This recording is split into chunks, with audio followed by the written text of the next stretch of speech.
Fala, Blank. Bora lá?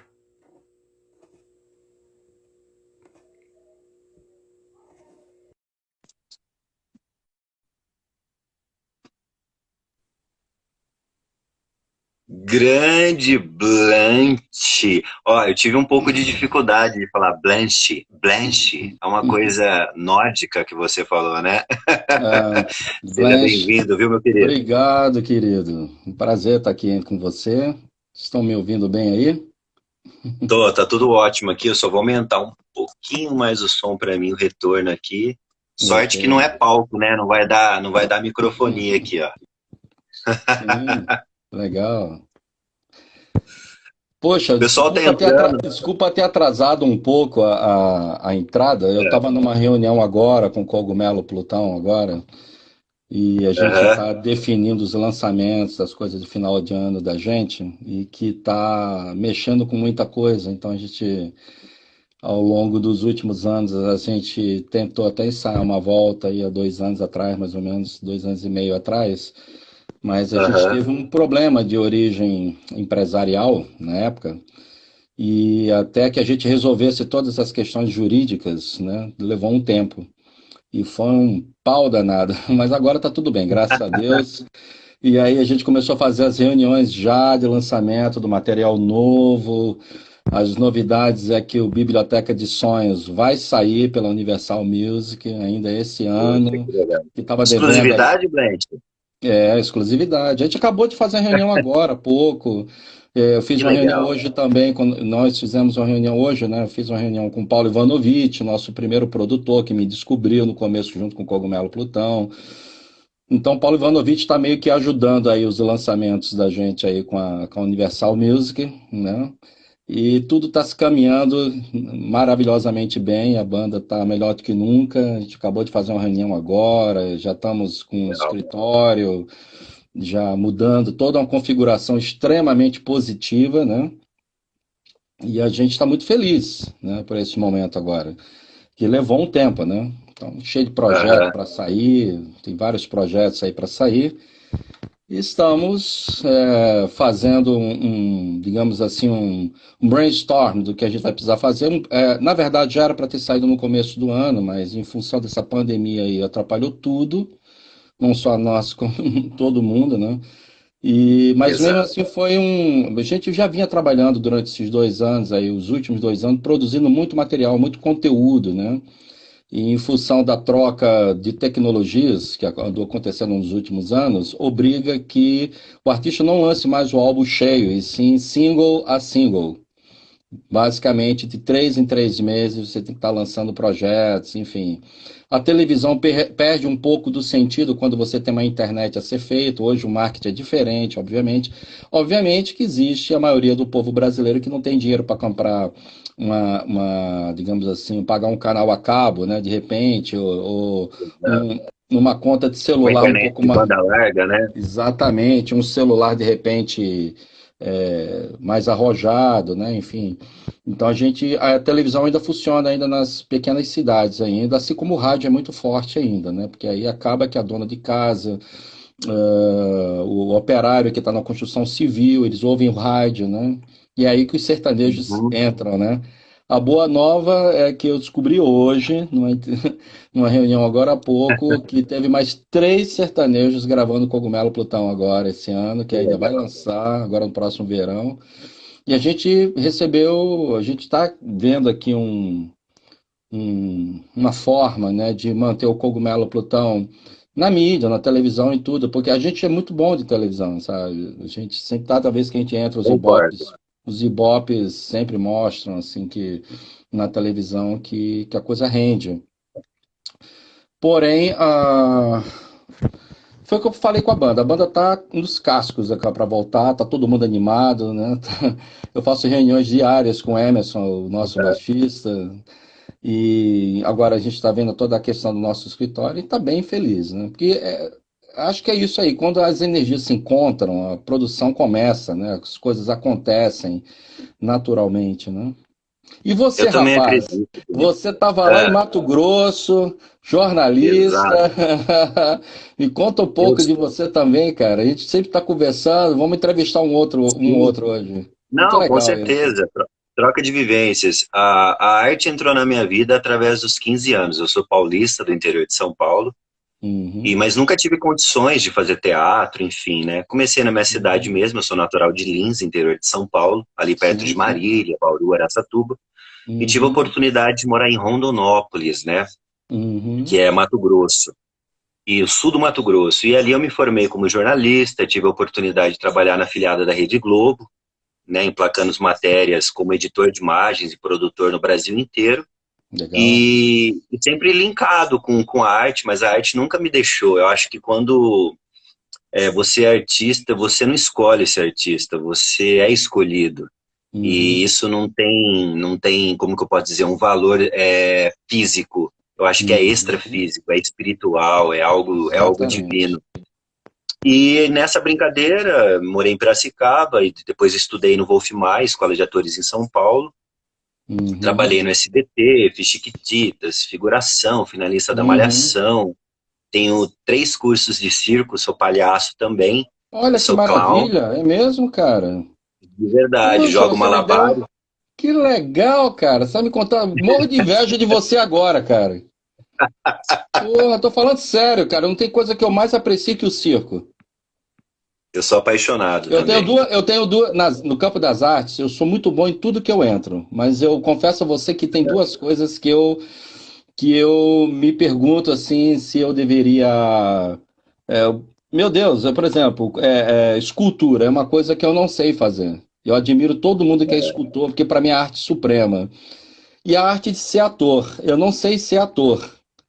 Aham. E você ser palhaço de circo, malabares, tudo isso que vocês fazem, cara, é maravilhoso isso. Assim, eu não tenho nem palavras para dizer o quanto isso é importante. Eu acho até que deveria termos isso nas escolas hoje, né, na parte educacional. Eu concordo com você. Por exemplo, o malabarismo, Blank, ele trabalha muito os dois lados do cérebro, né? Uhum, Então, é você lutando com os 10% de gravidade, mais o uhum. trabalho cerebral do direito e do esquerdo. Então, Sim, isso de sim, com alguma forma certeza. desenvolve sua psique.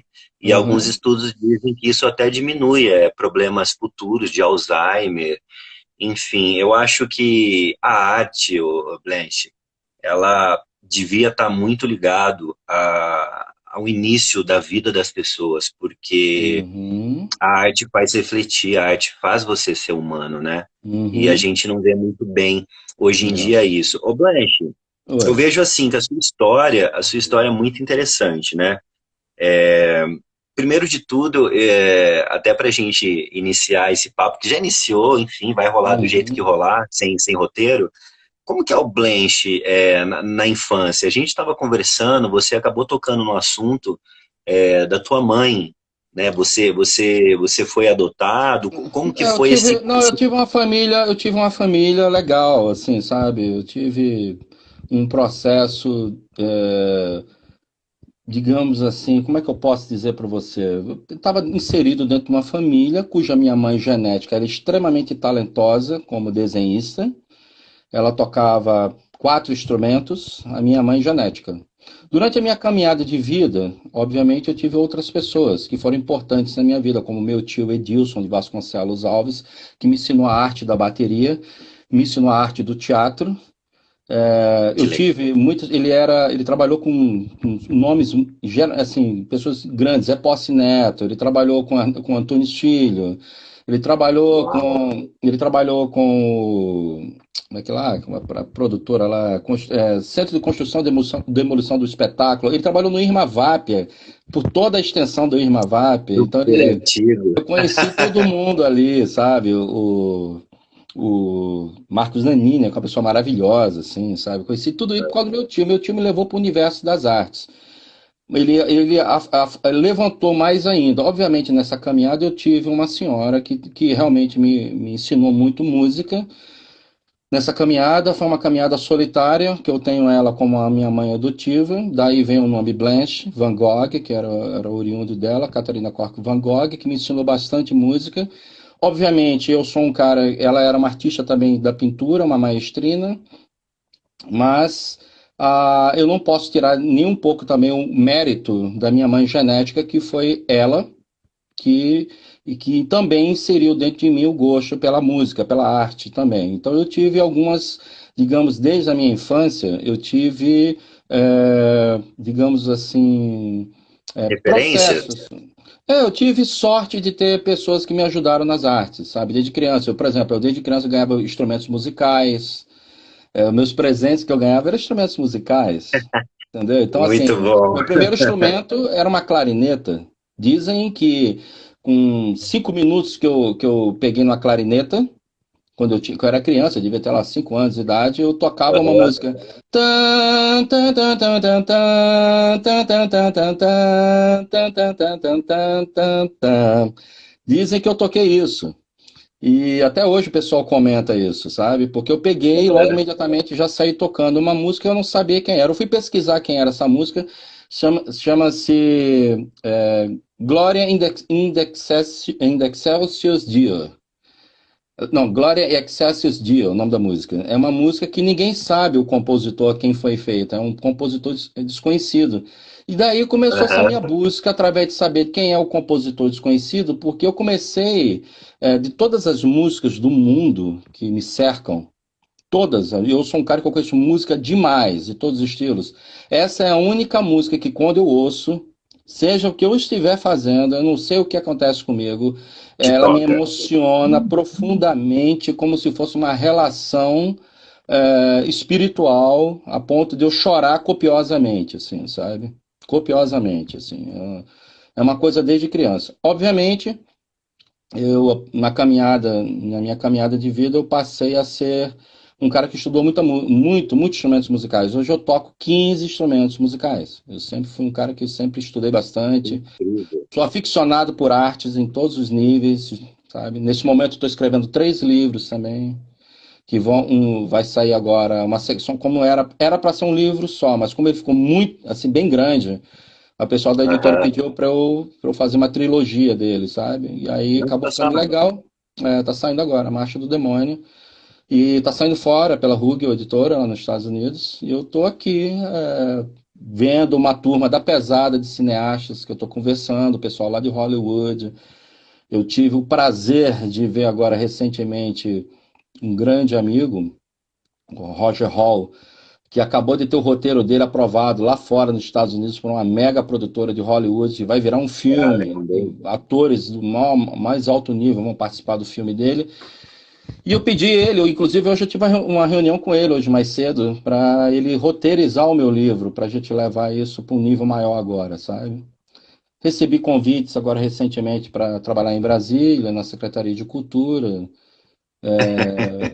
Foi muita coisa junto, assim, sabe? Porque eu tenho muita Sim. influência em vários campos, mas eu estou muito voltado agora para o cogumelo, porque a gente quer dar um gás na banda. A banda é o último dos moicanos de Brasília.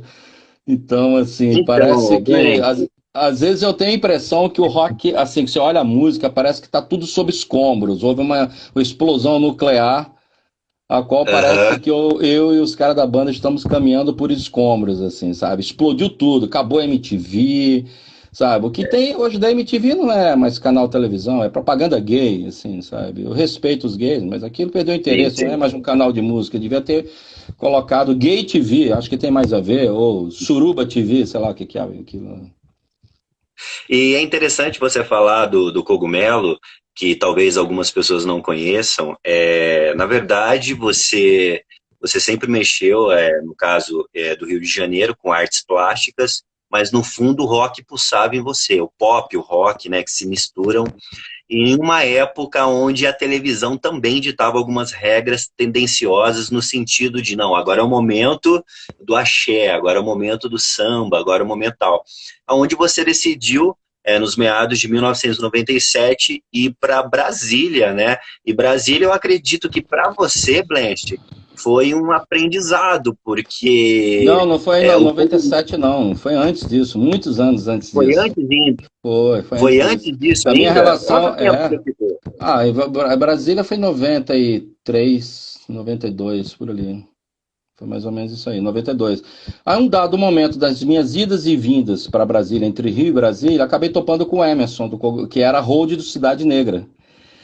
E Aham. aí, ele indo lá, eu falei, cara, vamos montar uma banda? Aí, quando foi em 97, o YouTube passou pelo Brasil, a gente tinha algo em comum, eu e o Emerson, que é o Som Gamarra. E o YouTube estava naquela turnê deles, a Pop, vindo pro Brasil. Quando acabou o show, a gente tava vendo a transmissão pela televisão. Ele ligou pra mim, cara, a gente tem que montar uma banda, cara, não é possível. E o tio veio pro Brasil, a gente tem tudo pra ser. Eu falei, cara, vamos embora. Aí a gente montou o Cogumelo Plutão juntos. E, eu já vinha com Dolph Bragantini, que era um amigo de Renato Russo também, lá dos anos 80, 85, que era do Opinião Pública, uma baita de uma banda de rock animal que tinha no Rio de Janeiro, uma das maiores bandas de rock. É uma pena essas pérolas do rock não terem surgido. O Brasil deixou de, assim, de conhecer grandes bandas que apareceram e sumiram rapidamente, como Escola de Escândalo lá em Brasília, Elite Sofisticada. Aí tinha Opinião Pública no Rio de Janeiro, tinha Esquadrão, que era, eu tocava no Esquadrão, depois eu fiz o Van Gogh, aí do Van Gogh saiu o Sérgio Morel, que foi pro LS Jack, eu, do Cogumelo Serginho. Plutão, Leonardo Clark, que era do Cogumelo Plutão, também. Aí, enfim, a gente... Conta pro pessoal, que eu acho que é interessante você fazer essa passagem de Brasília, que eu dei muita risada quando eu fiz os estudos e a reunião de nomes, vamos montar uma banda. Aí Ah, vamos lá é. assim, vamos ter o nome da. Porque assim, todo adolescente, todo jovem gosta de vamos fazer um nome do caramba. Mas conta, conta pro pessoal os nomes que surgiram e até o Cara, momento da reunião com a gravadora que surgiu o cogumelo. não, não, assim, assim, muita gente pensa que o nome Cogumelo Plutão era uma bebida LGBT vendida, que era uma bebida, um tipo um Boa Noite Cinderela, que era Nossa, colocada nas raves. Aí teve gente que achava que era o nome de uma bomba que foi jogada em Hiroshima e Nagasaki. E, cara, era todo tipo de nome maluco. A verdade é que quando eu fiz a banda junto com o Emerson e o Dolph Bragantini estava lá junto com a gente, o Leonardo Clark, os nomes sugeridos eram horrorosos, horrorosos. Leonardo Clark ele queria um nome chamado Guaraná 21 sem gás. Era o nome mais horroroso. Aí eram uns nomes assim, aí tinha o Sloopt, aí teve também, como é que era, meu Deus? Aí depois teve uma época que eles queriam botar Jubarte, em homenagem a Jubarte Baleia. Eu falei, cara, isso não tem nada a ver com a banda, caralho. Eu sempre falava isso com os caras. Os nomes eram horrorosos e todo mundo muito louco, né? Porque era assim, era um momento que só tinha bebum, um momento assim, cara. Os caras, reuniões para escolha de nome, a gente saía dos ensaios, andava pela rua, até que um belo dia os nomes eram horrorosos e eu falei Cogumelo Plutão. Eu simplesmente, essa história do Cogumelo Plutão, muita gente pensa que foi também por uma questão. Foi sugerido um nome no início comigo, com eles ali, mas ninguém gostou. Aí rolou o contrato lá com o Paulo Ivanovich e imediatamente eu fui levado para uma reunião. Essa história é muito engraçada. Eu fui levado para uma reunião de gravadora com a Universal Music, onde tinha o Marcelo Castelo Branco, que era o presidente na época. Aí tinha o Max Pierre, que era diretor, todo mundo. E aí o pessoal falou, cara, esse cara gravou sozinho um álbum com o Paulo Ivanovich, é um baita compositor, a ideia era me lançar como uma Cássia Eller masculina, entendeu? quer dizer, de Não tinha cabelo nada a ali, aquela ver, cara, coisa. não tinha nada a ver, os caras, assim... E a Emaia Deon tava atrás do Cogumelo Plutão também, só que os caras eram muito mosca morta da Emaia Deon, sabe? E aí ficou aquele primeiro momento, eu fiz uma reunião lá, e aí o presidente da gravadora falou, eu falei, não, eu quero vir com banda, com o nome de banda de rock. Aí o cara perguntou assim, e qual o nome das bandas que você queria? Numa primeira reunião, assim.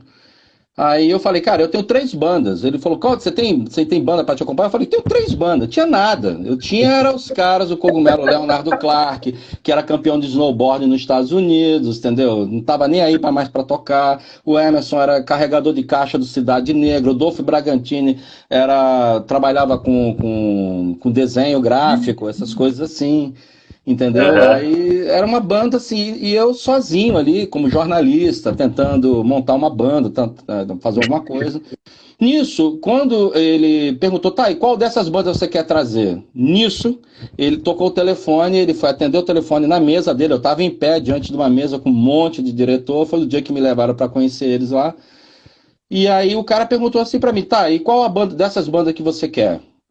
Aí, eu falei, quando ia dizer o nome que eu não tinha na minha cabeça, em 10 segundos ele atendeu um telefone e olhei uma pilha de CD que estava do lado dele. Em cima da pilha de CD tinha uma capa das mais loucas e maravilhosas que eu vi na minha vida, numa banda chamada Júpiter Maçã, do Flávio Basso, que aliás eu fiquei amigo dele depois. E a capa era Caramba. maravilhosa, era a capa, era do Flávio, do Júpiter Maçã. Aí eu olhei assim, eu falei, cara, que nome absurdo é esse, Júpiter Maçã, e a capa era melhor do que o nome. Imediatamente, e foi em 10 segundos isso, quando ele virou, tá, e qual dessas bandas você quer? Eu, Cogumelo Plutão. Eu fiz uma junção, Cogumelo, Plutão, planeta, né, Júpiter, e ele era maçã, pecado, e eu fiz, o que que poderia ser lisérgico? Cogumelo. E aí surgiu o Cogumelo Plutão. Foi em 10 segundos esse insight. Todo mundo fica pensando, que era uma bebida gay, que era que não sei o quê. Nisso, no dia seguinte, eu vou para um ensaio. E aí eu fiquei. Nessa época, eu estava conversando com o Otto Guerra, que foi nosso primeiro empresário, que foi o cara que me levou para a gravadora, tudo, né? E aí eu comecei a ensaiar com a banda ali. E aí, né, dessa saída do ensaio, eles falam num nome pior do que a outra. Eu falei, cara, Cogumelo Plutão. Aí meio que ficou, sabe? A confusão toda foi quando eu cheguei dentro do estúdio com o Paulo Ivanovic, e aí o Paulo Ivanovic não tinha gostado do nome Cogumelo Plutão, nos fez, por pecado mortal, ficar usando o nome US 4. Estados Unidos? Não, não, US Ué, 4. Só que o 4, o lugar, em vez de ter o A, era um 4. USQU4TRO 4. É um nome horroroso. Eu sabia que aquilo não tinha nada a ver com a banda. Ele queria impor aquele troço. E eu falava, que merda, cara. Puta que pariu, mas que nome mais horroroso. Aí cara, fiquei chateado. Pensei até em desistir. Eu falei, cara, não é possível. Porra, acabei de sair da Universal Music, todo mundo elogiando, me chamando de gênio. Chegou lá no Paulo, o Paulo querendo trocar o nome e tudo. Mas foi um momento que nós ficamos 2 meses ali trabalhando no disco, no álbum do Cogumelo, que é o Biblioteca de Sonhos. E seria inegável se eu dissesse para vocês que a participação do Paulo Ivanovic nas ideias do repertório foi meio a meio, assim, foi 50% ele, 50% eu. Aí eu entrei no estúdio para gravar, o Leonardo Clark fazia as baterias, só que o Leonardo Clark era muito ruim tocando bateria. Ele conseguiu o fato sério? inacreditável de ser pior do que o Bonfá da Legião Urbana dentro do estúdio. E ele Nossa. era muito ruim. E aí o Paulo Vanovich ficou desesperado porque eu levei um baterista que não tinha experiência de estúdio, não sabia tocar de clique, sabe? E era necessário tocar de clique, ele não sabia tocar de clique. Até para acompanhar Aí, os outros instrumentos em off, né? exatamente, e era eu que ia tocar esses instrumentos, com o Paulo Ivanovic, o Emerson de vez em quando estava lá. Bom, o que que Aham. aconteceu foi um negócio muito engraçado, porque acabou que nas 4 primeiras músicas, o que seria uma demo que a gente ia fazer, acabou tocando o Cláudio Salles, do reggae urbano, que é um meu melhor amigo hoje em dia, sabe? O meu irmão de caminhada, assim. Dividimos marmita na época das vacas magras, assim, sabe? E ele era um baita músico, ele devia ter o quê? Uns 18 anos de idade na época, acho que nem 19. E foi lá, entrou e matou tudo de primeira. Foi graças à entrada do Cláudio Salles na bateria que a gente conseguiu um contrato. Olha, engraçado, né? A gente E as conseguiu. pessoas não entendem que a bateria dá o ritmo pro negócio, né? Se o Exatamente. cara não começa bem, termina mal, né? Exato. E aí a gente acabou gravando, o Cláudio Salles acabou dando essa força pra gente. O Reggae Urbano tinha acabado de assinar contrato com a Warner na época, com a Continental, se não falha a memória. E ele fez esse favor pra gente. Foi graças à gravação dele que nós conseguimos vender o resto do álbum inteiro. Incrivelmente, essas 4 músicas não entrou no Biblioteca Edições. ainda deve ser lançado ainda. Acredito que deva ser lançado como B-sides, assim, digamos, né? São músicas bem legais, numa época que a gente emulava aquele som meio de Brasília, assim. Porém, acabou. O bom da história é que eu consegui convencer o Paulo Vanovich a gravar o Leonardo Clark. E aí nós botamos o Leonardo Clark para gravar numa bateria de pad. Não era uma bateria normal, era uma bateria de pad. E, cara, olha, não tô brincando, não. Levamos 9 meses para concluir uma gravação que deveria ter sido em 2 semanas no máximo. Levamos 9 meses, porque o cara, Sorte que nossa, tinha, não, só sorte que tinha editar, time por trás, editar a né? Porque bateria se do. fosse para pagar a hora, Não, exatamente, porque ele era nosso produtor. E teve um lado bom, assim, porque o Leonardo Clark, ele foi vendo que ele deveria ter estudado um pouco mais na vida, assim, sabe? Ele sentiu a pressão da época, ele começou a se dedicar bastante. E o que que aconteceu? Né? Levamos muitos meses editando bateria, editando um monte de coisa até finalizar. E tem muito arranjo dali que foi com o Paulo Ivanovich criando, sabe? E foi uma coisa muito legal de acontecer com isso na época. E acabou que a gente foi. Só que, cara, as gravações, essa época da gravação do Cogumelo, do Biblioteca Edições, era rock and roll. Vocês não estão entendendo. Meu Deus do céu, enquanto um tava gravando. Olha, tá no meu livro, eu não vou nem contar aqui para não assustar as criancinhas, porque foi sim, rock and sim. roll. Não sei se eu posso contar, senão vão que o Instagram vai me censurar Instagram. aqui, mas pelo amor de Deus, aquele estúdio era uma casa de vampiro tremendo, de doideira acontecendo naquele lugar, cara. Sabe? Era assim, era gravando no estúdio, a mulher do porteiro subindo as grades para dar porrada querendo matar ele, e a gente gravando, e um separando faca da mulher tentando matar o cara, e daqui a pouco o traficante entrando para oferecer droga baratinho, aí daqui a pouco outro traficante indo lá querendo matar o cara que roubou a droga dele. Meu, você não tem noção que heavy metal foi aquele disco. Eu, Foram eu nove tô com meses de uma experiência. Eu dormia lá dentro do estúdio, nessa época eu não tinha lugar para dormir, eu fiquei dormindo. O Paulo Vanovich foi um pai para mim, junto com o Otto Guerra, né? E nos tratou com muita decência. O Paulo Vanovich é um dos maiores amigos que eu levo na minha vida. O Otto Guerra foi nosso primeiro empresário, que hoje é empresário do Zé Ramalho. É um cara que eu não teria sido nada sem eles dois. Abriu o show do Zé Ramalho já, hein? Você? Já abri, mas não cantando, é fazendo a Ah, narração, né? Ele gosta de legal. fazer todo um É uma nuance, pessoa. Zé Ramalho. Aí É, entra os caras regaçando, é a coisa mais linda do É mundo. maravilhoso. O Zé é um dos monstros, né? Eu tive o prazer de conhecer ele. Conheci Belchior através do Otto Guerra, que era outra lenda também. Eu tive o prazer de sentar uma tarde com Belchior no violão, lá na Girimum Nossa. Produções uma vez. Foi uma coisa maravilhosa, uma experiência que nada paga. Eu tô colocando isso no meu livro, sabe? Eu tô escrevendo um livro de memórias que quando sair as coisas do Cogumelo, eu vou lançar tudo isso aí. Tenho, inclusive, estou já conversando com algumas pessoas, né, de diretores e tudo, para fazer até um filme sobre isso, ou uma série, sabe? Alguma Um coisa doc, tipo o que o Motley Crue fez agora recentemente, sabe? Porque as histórias do Cogumelo sim. Plutão, meu amigo, as histórias do Cogumelo Plutão em turnê, você não faz ideia. Você não faz ideia. Eu já fiz uma mulher na cadeira de roda se levantar de emoção, cara. Você não faz ideia o que que aconteceu. A banda não me deixa mentir, cara. É um negócio assim.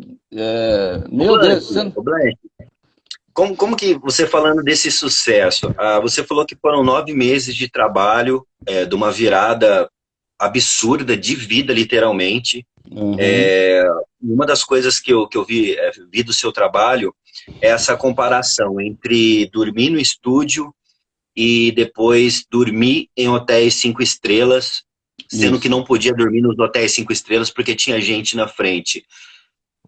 Dá para você definir de alguma forma essa sensação ou alguma explicação de quando é para acontecer da pessoa surgir para a mídia ao ponto de acordar, dormir anônimo e acordar famoso? Porque o Foi o que cogumelo, aconteceu cogumelo para quem comigo, não né? sabe, dos anos 2000, todas as paradas do Brasil, isso na época não tinha internet de qualidade, era Uhum, assim, tinha que ter gravadora, contato com televisão, contato com rádio, e uhum. automaticamente entrava revistas e programas de todos quanto é tipo. O Cogumelo, ele conseguiu quebrar uma barreira em um processo absurdo dos anos 2000, entrando com muita gente, onde o pop nacional bombava. Isso de alguma forma assustou o Cogumelo? Vocês dormirem no estúdio e acordarem com essa loucura toda do Na sucesso? verdade, eu era o único que dormia no estúdio, porque minha mãe morava em Petrópolis, eu não tinha lugar para dormir no Rio de Janeiro, cada um da banda morava no Rio de Janeiro, mas eu não ficava na casa deles, né? E era uma época, assim, cara, que era muita necessidade, roendo o osso, passando praticamente fome, assim, sabe? Foi muito difícil. Eu sei que é dormir em aeroporto porque não tem lugar para dormir, sabe? Eu Aconteceu já uma dormi em vez. São Paulo, sabia, Blanche? Já aconteceu isso comigo uma vez. Só que quando você explode, você acaba de gravar um álbum, você assina um contrato com a maior multinacional do mundo, ganha nossa, muito dinheiro. Eu ganhei muito dinheiro na assinatura do contrato. O equivalente para comprar uma casa maravilhosa, sabe? E, e você imagina que um mês depois você está estreando na Xuxa, pro Brasil todo te vendo, com pessoas. Cara, você fazia 7 programas durante a semana em todos os canais, sabe? Você tá com a sua cara. Eu não conseguia andar na rua sem que alguém viesse atrás de mim me pedir para tirar uma foto, um autógrafo. Eu pesquei que eu estava ficando famoso no dia que que eu fui comer um sanduíche no McDonald's. Quando eu fui botar a boca, tinha uma galera olhando como é que era o meu modo de comer. Foi ali que eu percebi que eu estava ficando famoso. Teve uma vez também em Santa Catarina, nossa primeira turnê em Santa Catarina, que o organizador do evento fez a gente ir comer na praça de alimentação do shopping. Me esqueci agora o nome do shopping. Beira-Mar, shopping Beira-Mar. E aí nós fomos comendo na praça. Cara, com a banca mega explodida, o cara botou a gente pra comer no shopping, cara, assim, na praça de alimentação. Eu não conseguia parar para dar uma bocada. A gente morrendo de fome, de acabar de chegar na cidade, ia fazer um show à noite, passagem de som. Eu não conseguia comer de tanta gente em cima. A banda não conseguia. Aí acabou que eu tive que comer no restaurante por conta própria, escondido assim, fugindo, sabe, junto com o divulgador da gravadora. E por sinal, o melhor restaurante que eu já comi na minha vida. E foi muito assim, sabe? Só que assim, um mês depois a gente estreou com a Xuxa, e aí conhecemos todo mundo do meio artístico, fomos muito bem recepcionados, paparicados, sabe? E quando você entra, acontece muita coisa. Todas as mulheres querem dar para você. Minhas ex-namoradas que me mandavam embora do passado porque eu era um duro, porque não tinha dado, voltaram a tudo me procurar. Sabe, era um negócio assim, eu falei, agora que eu tô por cima, não quero mais saber de ninguém. Sabe, era mais ou menos por aí. Aí daqui a pouco aquilo, você vai fazer um programa na televisão do SBT, aí você conhece nos bastidores, você vai fazer um clipe, por exemplo, de Garota de Brasília, aí você conhece uma menina, e aí você começa a namorar ali ela, entendeu? E a modelo era uma das maiores modelos da Mega Models do mundo. Entendeu? Aí você vai para um Cara, programa de televisão, aí aquela mulher que tu comprou revistinha nos anos 80 entre as 4 tops, entendeu? Da Playboy daquela época, você acaba namorando a mulher, você tá entendendo? Porque é muito sim. comum você ver que aquilo ali, eles são tão iguais a você tá entendendo? É só televisão, é a fama. E aí eu comecei a ter uma experiência disso, que daqui a pouco eu estava enlouquecido, né? Quanto mais sucesso, menos tempo você tem de gastar o dinheiro que você ganha, porque era show de terça a domingo, a gente não conseguia parar, não tinha tempo de gastar o dinheiro, era entrando dinheiro de todos os lados, e aí começa a loucura, né? Todo dia, eu comecei a tomar remédio para dormir, remédio para acordar, sabe? Eu ficava deprimido quando entrava em avião, eu fiquei na base, quase, cara, praticamente eu virei um viciadinho em whisky. Eu rasava de Aham. meio litro a 1 litro em show e entrava num avião, num ônibus completamente dopado de remédio, assim. Eu tomava 8 remédios. Aí um belo dia eu passei mal, fui fazer um exame do septo nasal para fazer uma cirurgia. O médico falou para mim, cara, pare de tomar tais remédios, que desses 8 remédios que você está tomando, dos 16 remédios que mataram Elvis Presley, você está tomando 8. Aí ele era do fã-clube do Elvis Presley, abriu o livro do Elvis Presley na minha frente e mostrou. Aí eu vi que Caramba. eu estava tomando um monte de remédio, que eu podia ter morrido do coração, eu não sabia. Aí eu fiz uma cirurgia do septo nasal, a banda toda cansada, porque a turnê cansa, né? E fica uma coisa muito igual. Você desce de avião, entra num ônibus, passa som, gritaria de fãs. Aí você vai passar vai dar uma entrevista no canal de televisão, gritaria de fãs embaixo, corre, corre, corre, para. Aí tem que comer escondido, porque não tem como você ficar dentro de um restaurante com um monte de gente em cima de você. É um negócio meio, cara, acaba que você vira um extraterrestre, sabe, cara? E eu vou contar pra você que isso foi meio que minando, e fora a banda também tá nervosa, problemas é, gerenciais de ordem de empresários, assim, ordem empresarial, sabe? Eu ganhava muito Aham. dinheiro, aí outros da banda também não ganhavam tanto com relação, e acabou que a gente, num dado momento, já tava de saco cheio, assim, sabe? Aí teve um problema que nós tivemos entre a banda, que foi, a gente deu um tempo, assim, a banda, né? E aí logo disso eu tentei fazer o Coquetel Diamante, que era um outro projeto que eu fiz, e porque eu estava já vendo que eu ia fazer uma cirurgia do septo nasal, enfim, estava acontecendo coisas comigo. Naquela turnê do cogumelo eu já estava sentindo dores de cabeça e foi tudo que me levou a ter no futuro um aneurisma. É um ano e meio a dois Então, meses, 2 anos depois. esse é um assunto que a gente ia entrar, talvez as pessoas não entendam. A vida da gente talvez é um tanto que abstrata, né, Blanche? Porque Sim. é uma vida para procurar um sucesso, que talvez é o sucesso que você vive, que de alguma forma te traga ou te peça espiritualmente calmaria. E nessa brincadeira foram praticamente 2 anos e meio em hospitais, correto? Se eu estiver errado, você me corrija. Na E primeira oito cirurgia meses, foram 2 anos. e Aí oito depois, meses em cadeira de roda. eu fiquei E o oito que meses na você cadeira de tira roda. disso, Blanche? E a pergunta que eu te faço é, na verdade, o que é sucesso aonde você estava entre a cruz e a espada nesse momento? O sucesso, ele é uma ilusão. Eu posso dizer isso para vocês. O sucesso é uma ilusão. Tem muita gente que dá muito valor à fama, a ter uma carreira, ou a fama, o sucesso, sabe, desmedido. O que importa é o dinheiro e a fama e o aplauso das pessoas. Eu entrei, depois de várias terapias que eu participei, eu comecei, me faziam sempre a pergunta, por que que você é artista? Aí eu pensei bem, e dei uma resposta, porque o mundo por si só não me basta. A vida precisa transbordar, por isso que eu sou artista. Outra coisa também, acho que no fundo na minha psique, ser das artes, talvez eu tenha entrado nessa das artes para poder ser melhor bem tratado. Eu tenho dentro de mim que a minha relação familiar com meus familiares, eu nunca fui muito bem tratado, sabe? Eu tinha um pai, por exemplo, que, meu Deus do céu,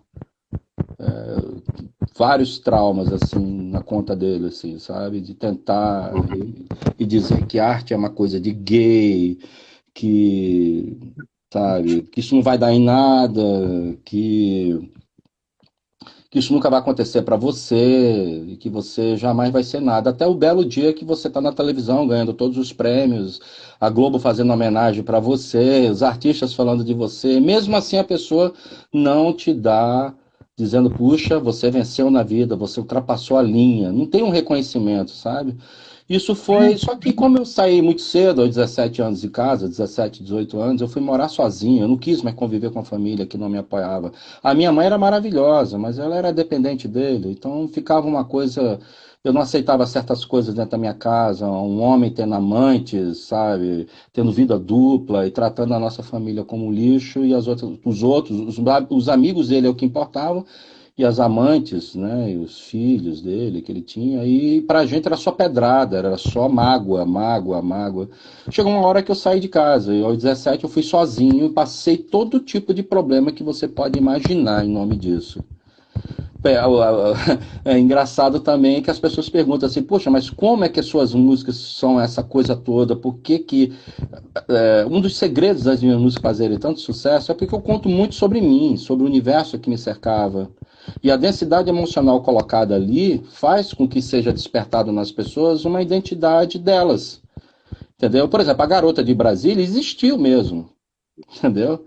Inclusive, agora, 2 anos e meio atrás, eu fiz uma gravação de um acústico que ainda não foi lançado. Ela foi lá no show. Que incrível. Ela foi lá no show. entendeu? E eu falei isso até na gravação, ela está aqui presente entre nós, sabe? E era Que uma pessoa, legal. sabe? Então ela existe de fato. As músicas, por exemplo, é, tem as coisas do Cogumelo Plutão, as letras das músicas são assim, são confessionais, diria a palavra, confessionais, Sim. sabe? E eu tive uma época da minha vida que de 6 anos para cá, eu tive digamos assim, eu parei de escrever, eu não conseguia escrever, eu não conseguia pintar mais, eu tive uma hecatombe mental, assim, eu perdi a vontade de pintar, de escrever, de tudo. Eu simplesmente fiquei sem produzir muita coisa, sabe? Em função de Aham. coisas minhas, buscas, eu entrei num momento extremamente espiritual, muito espiritual. E de uma Falando em maneira. espiritualidade, te interrompendo, Esperando Uhum. na Janela, tem um trecho que é muito marcante, né? Você é a espera na janela, a ave que vem de longe, tão bela. A ave que Quem vem é, de longe, tão bela.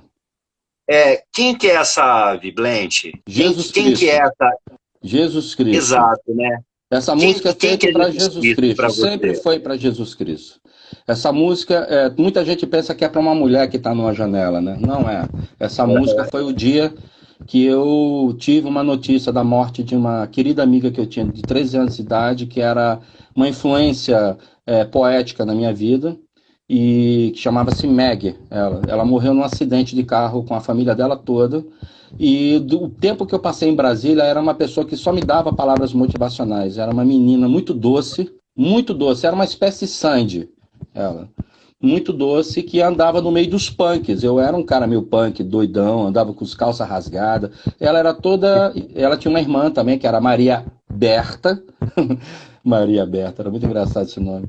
Porque toda vez que Maria Berta passava, ela não gostava dos punks, né? Então ela passava o tempo inteiro, cuspia pros lados e tal, e ela sempre estava com a irmã dela, era a única que nos tratava bem. Aí quando a irmã passava, aí sempre os punks tinham alguém que falava assim: abre a perna, Maria Berta, sabe? Aí ela ficava danada da vida. E ela jogava água na gente, embaixo da janela dela, até Caramba. que a irmã interrompeu ela e ficou a nossa amiga. E a Meg, que era a irmã dela, virou uma grande amiga da gente na época. E quando ela morre, quando eu volto de um culto da Assembleia, da Igreja Assembleia, uma igreja bem pobrezinha, eu tinha ido nessa época em Petrópolis. Eu tinha sido convidado por uma vizinha amiga nossa da minha mãe, que tinha duas filhas, de 11 anos e outra de 13. Elas me convidaram para ir na Assembleia de Deus com elas, e eu fui. Nesse dia chovendo pra caramba, que toda vez que eu combinava em cima da hora eu não ia, inventava sempre uma desculpa. Naquele dia eu falei, eu vou porque vou, não importa o que acontecer, eu vou. Só que caiu uma chuva absurda, onde qualquer cristão naquele dia não sairia de casa naquela chuva. Eu saí com um guarda-chuva e elas também com delas, e mesmo assim na chuva fomos para lá. Tinha lá, acho que nem 10 pessoas na igreja, uma igreja numa Nossa. favelinha, assim, numa serrinha. E ali eu vi testemunhos de pastores, né, de pessoas ali, uma mulher dizendo que o filho tinha sido preso por roubar uma galinha para comer. Aí eu vi como era diferente a minha vida que eu tinha daquelas pessoas, né? Isso foi antes do Cogumelo assinar contrato. E minha vida estava muito estranha. E naquele dia eu dei meu guarda-chuva para uma das filhas dela, porque tinha quebrado delas, né? Eu devolvi. E quando eu saio da igreja, eu tomo aquele banho de chuva voltando para casa, como se fosse uma benção. Quando eu entro na minha casa todo molhado, da minha mãe lá, minha mãe vai e me diz: Olha, acabamos de receber uma notícia. Alguém ligou de Brasília aqui, tem alguma notícia. Aí eu liguei lá para um amigo meu, descubro que a Meg tinha falecido. E foi um choque muito grande. Naquele dia. Eu entrei no meu quarto, que era de frente para a piscina, em uma serra que tinha lá, uma piscina pequenininha que tinha lá. Eu sentei e compus Esperar na Janela. Só que tem uma coisa que eu nunca conto assim, nas entrevistas, eu vou contar aqui para vocês verem o que aconteceu. A Esperando na Janela, ela surgiu dentro da igreja. Eu estava de olho fechado, em oração, e eu não sei o que aconteceu, mas o meu ouvido abriu uma ambiência, um som, cara, que parecia que não era desse mundo. Eu fiquei assustado, Era uma fui abrir. ressonância, né? Era algo. Era uma coisa tipo ressonância. E veio como se fosse, cara, sabe aqueles sons que você vê de xilofone? Xilofone não, quando você passa o dedo no cristal, assim, do copo? Faz aquele Reverbera uma sintonia, né? isso, uma harmonia. Era isso, era um som tipo aquilo com a harmonia do refrão da música.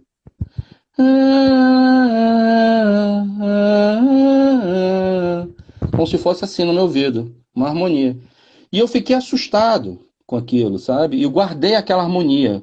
Como eu sou musicista, eu fiz uma espécie de partitura mental em ré. E, e como eu registrei ela como se fosse uma partitura mental. Quando eu chego em casa e Aham. recebo essa notícia, eu fiquei muito chocado, entrei no quarto e com essa harmonia eu fiz a música Esperando na Janela.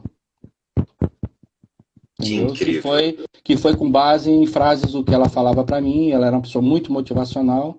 E eu me lembrando das coisas que a gente conversava. Até hoje tem músicas minhas que eu faço com frases do que a gente falava, sabe? Ela era a pessoa mais motivacional que eu conheci na minha vida. No momento onde por exemplo, se eu estava um dia voltando, passei o dia procurando emprego com currículo vitae na mão, lá em Brasília.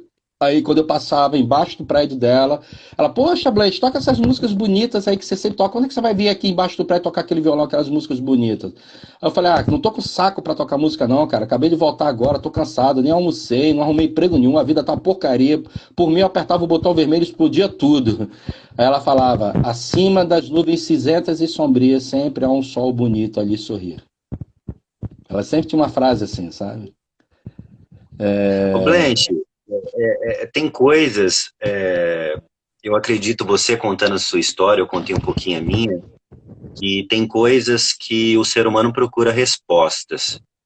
E eu acredito muito nisso, que todo mundo, obviamente, procura uma resposta para algo, para de alguma forma confortar a tua alma, teu espírito. E eu não estou falando de religião, as pessoas confundem muito e misturam isso. O Blanche hoje, com o Cogumelo Plutão, que você me contou também off, né, que tá voltando com tudo Uhum. para quebrar paradigmas em um momento que é um momento tão difícil que o ser humano está passando em todas as suas essências. Como que você vê o Blanche hoje? A vida, o que é a vida para você? O que é o cogumelo? É nesse processo tão louco que a gente vive, né, onde as pessoas apontam mais do que automaticamente, ao invés de apontar, tentar entender o meu eu, né, para tentar conviver Uhum. melhor entre as pessoas. Eu vou dizer para você, querido. Eu estava conversando justamente isso com o nosso baixista, o Som Gamarra, que fez tudo comigo, o Emerson, né? Fez tudo comigo. Nós somos amigos desde a adolescência. Tudo começou comigo e com ele, junto. A expertise dele técnica com a minha qualidade artística foi o que juntou tudo e fez o coquetel da coisa acontecer na época. E a gente, por diversas coisas que a vida faz, a gente acabou separado por anos, 15 anos, sei lá, ou mais. Numa amizade que era super legal, construtiva eficiente do ponto de vista organizacional.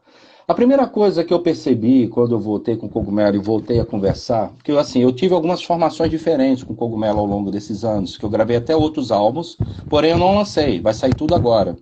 Fiz vários shows com a formação de Mais Que Onde Se Vence Que Amanhã, são maravilhosa também. E quando eu encontro o Marcelo e o Foze, foi um momento assim que eu estava fechando uma tampa, assim, que eu falei, vou fazer uma turnê e vou parar tudo. Só que, dos últimos acontecimentos que aconteceram de 3 anos para cá, que me fizeram querer desistir para sempre da música, eu fiquei assim, mais ou menos, digamos, como é que a palavra que eu falaria? Eu fiquei desistindo porque foram várias coisas que me fizeram querer desistir. Não só a dificuldade organizacional, trabalhar numa carreira onde o mercado estava dando muitos problemas, a parte empresarial era problemática, muito bandido roubando a gente, tal. E aí hoje eu estava conversando com o Emerson e a gente falou o seguinte, cara, você tem noção o que é o cogumelo pra gente? Porque isso você pode dizer literalmente, Emerson, quem são as pessoas que andavam com você lá atrás na sua caminhada, que ainda está com você até hoje? E qual é o elo que nos unia com isso tudo? Era a arte, era a música.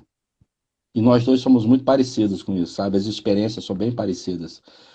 E a gente fez um. Acabou, o negócio foi tão lacrimoso que acabou um dizendo pro outro, eu te amo. Você tá entendendo? Porque a gente percebeu que a banda, ela não é somente uma máquina de fazer dinheiro. Não é uma máquina que ela pode ser destruída por egos. E é muito fácil você ter o ego explodido quando você é mal resolvido de dentro. Você tem que resolver isso. Então, muitas pessoas pensam que, assim, que eu era egocêntrico, né? Não é que eu seja egocêntrico, é que é o seguinte, um cara que faz beijar na boca e ganha muito dinheiro da forma que eu ganhei, que é o meu maior sucesso comercial, não é a Esperando a Janela, nem a Uma Vez Mais, nem Saudade de Você, nem Matemática, é beijar na boca, entendeu? Que Beijar foi na regravado boca. pela Cláudia Leite, né? Sim, e os contratos que foram feitos deram muito dinheiro na época. Só que o que, que acontece? Você ganha muito dinheiro, mas estar nesse meio significa gastar muito dinheiro também nesse meio.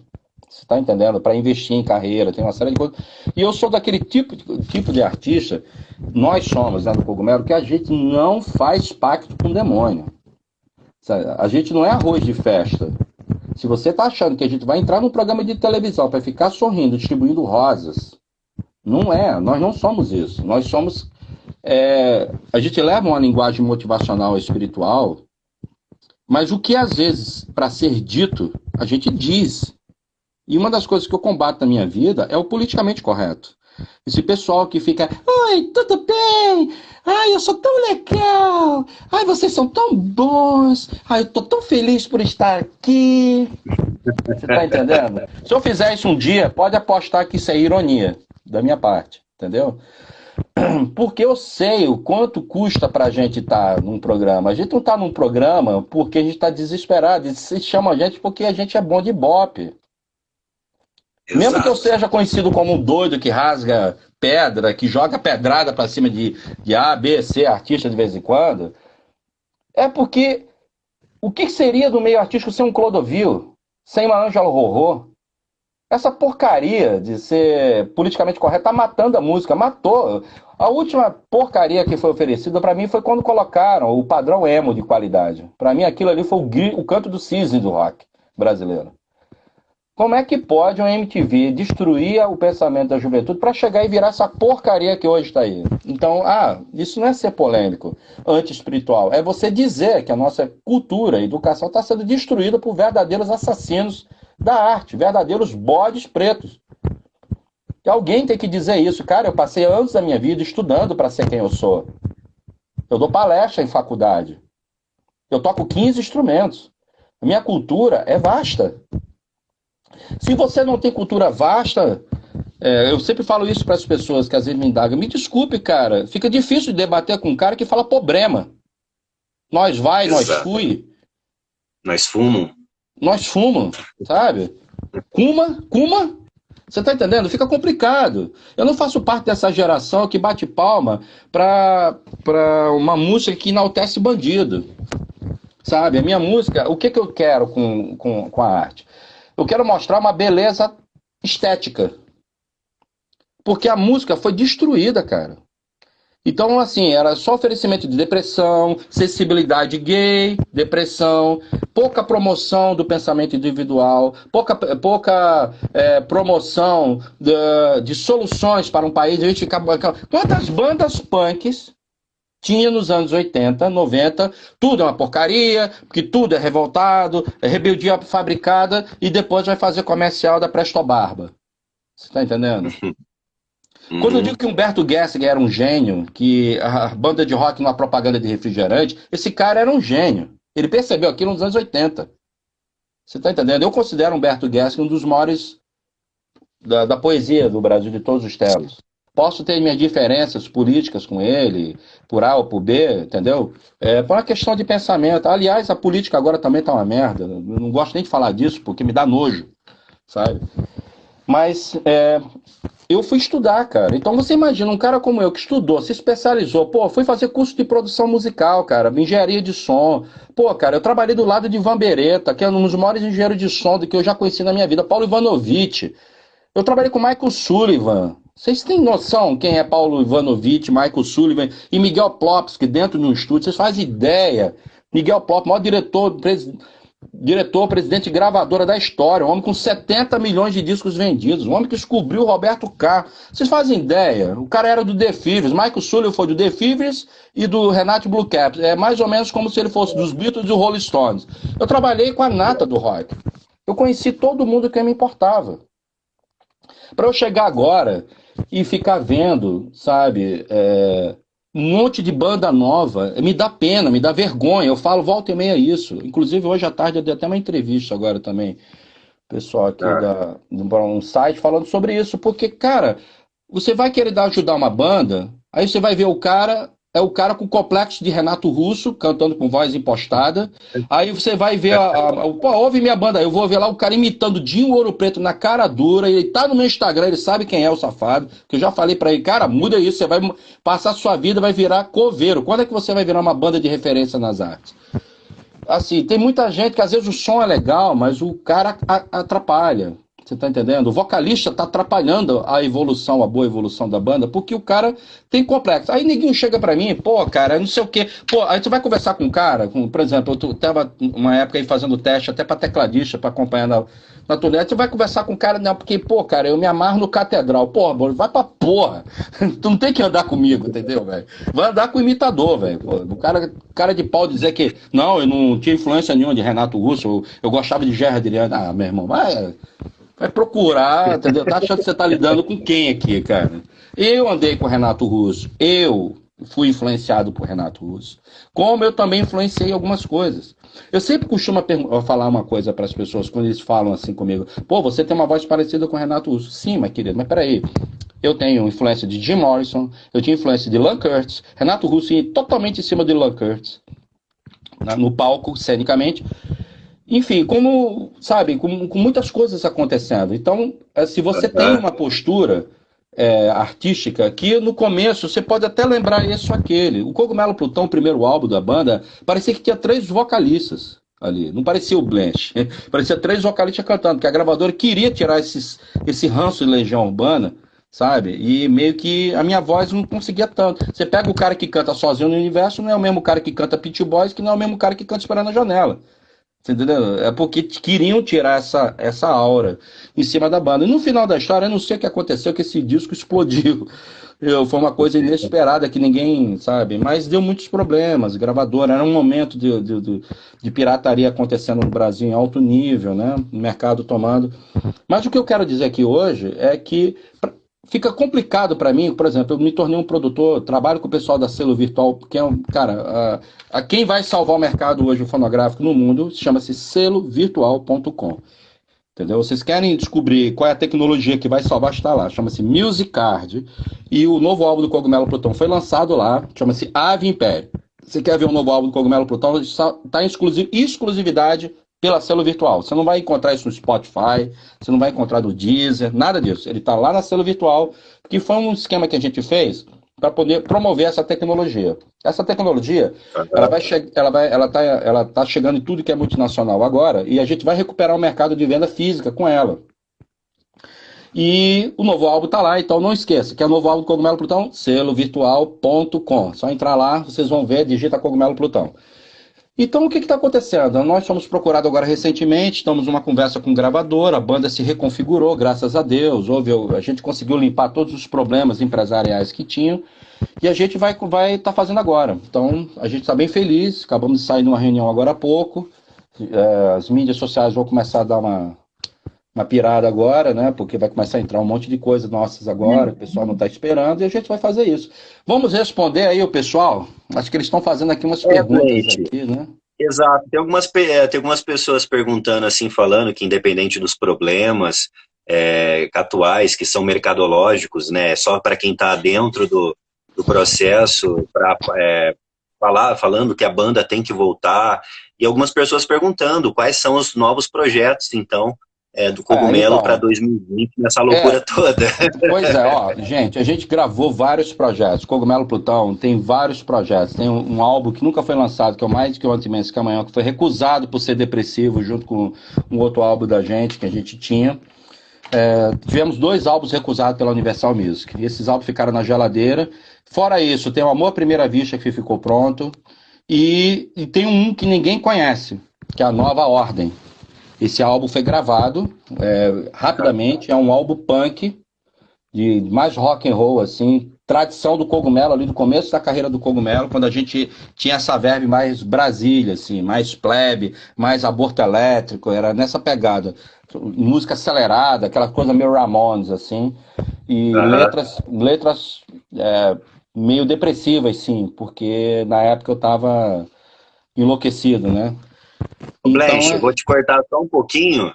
hum, O Instagram tá dando para mim aqui 10 segundos, vai cair a nossa conexão e aí a uhum, gente volta a fazer o mesmo trâmite, tá? 4, ok. 3.